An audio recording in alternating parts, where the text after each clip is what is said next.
Welcome back, everybody. I'm less than a year from turning 50, so I thought it would be best to start listening to my back and start working smarter and not harder.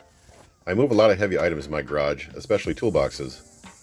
No matter if they're loaded with tools or empty, they can still be quite heavy. I was just trying to think if there was any sort of equipment that could help me make the job easier. I did remember seeing lift carts, and I thought that would be a perfect solution. After researching a few brands, I figured the one that would work best was the Vevor 50-inch hydraulic lift cart.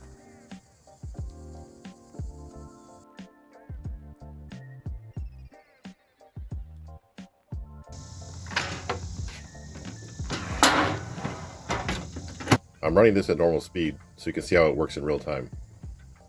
The lifts I show later in the video are sped up a bit. The first box I'm lifting is the reason why I wanted this particular lift. I nearly maxed it out on the first lift because this box needed to go 48 inches in the air.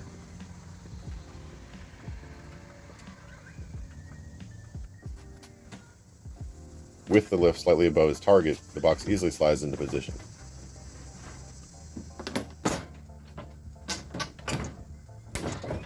So it was this triple stack box that made me look into a lift cart. I actually took all the tools out of this box and lowered it to the ground by myself without the lift cart. And without tools in it, I knew it still weighed over 100 pounds. And in order to get it on top of the center intermediate box, it has to go up 48 inches off the ground. And I knew I had to get it back on top of that box in order to do the toolbox tour video. And I just knew it was going to be a struggle. I knew I could still do it. I'm capable, but it's getting to the point where I felt like I was going to hurt myself. So that's when I started looking at a lift cart. And the ones at the local big box store went up to 35 inches, I believe, for your max lift height. Well, just to get it on the bottom box, you have to get up 38, 39 inches. So if you only got it to 35, you'd have to lift it that extra 4 inches. Now that wouldn't be bad. It would be easier than off the ground. But having an intermediate box, well, now you're going to have to lift it over a foot. So you really have to pick it up at that point. You can't slide it up. I just had these two lower roller boxes delivered. And although I didn't have time to set up any camera equipment because my friend was in a hurry, I actually loaded them onto his truck and off the truck using the lift. And this box is still full of tools. So my best guess is I may have exceeded the weight limit on the lift. I think it's 300 or 330 pounds, but I wanted to lift the whole box on the truck without having to empty the drawers. And I didn't have a ramp and couldn't lift it with two people, but the lift handled it just fine.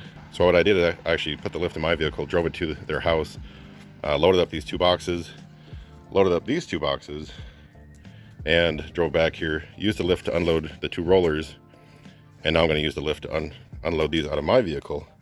In the past, I've always had to empty the toolboxes in order to get the boxes in the vehicle.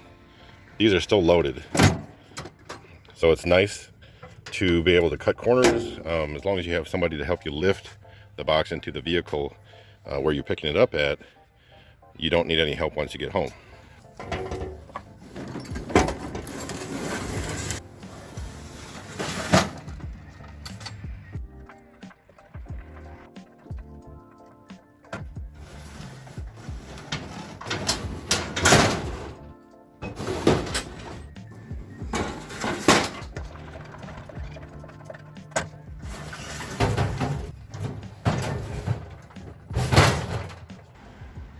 So 3 out of the 4 boxes here were unloaded and stacked using the lift cart.